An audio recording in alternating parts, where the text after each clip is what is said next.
গো তাড়াতাড়ি গো। আফগানিস্তানের বিপক্ষে ম্যাচের পর জয় পাওয়া উচিত এমন আরেকটি ম্যাচে স্কটল্যান্ড।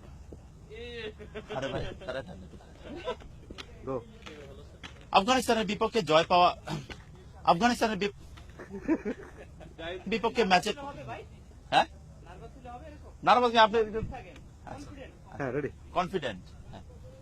আফগানিস্তানের বিপক্ষে আফগানিস্তানের বিপক্ষে ম্যাচের পর জয় পাওয়া উচিত এমন আরেকটি ম্যাচে স্কটল্যান্ডের বিপক্ষে মাঠে নামবে বাংলাদেশ, যে ম্যাচে প্রাপ্তির চেয়ে হারানোর সংখ্যাই বেশি টাইগারদের। তাই গো। আফগানিস্তানের বিপক্ষে আফগানিস্তানের বিপক্ষে ম্যাচের পর জয় পাওয়া উচিত এমন আরেকটি ম্যাচে স্কটল্যান্ডের বিপক্ষে মাঠে নামবে বাংলাদেশ, যে ম্যাচে টাইগারদের প্রাপ্তির চেয়ে হারানোর সংখ্যায় বেশি। বিপক্ষে জয়ের ম্যাচে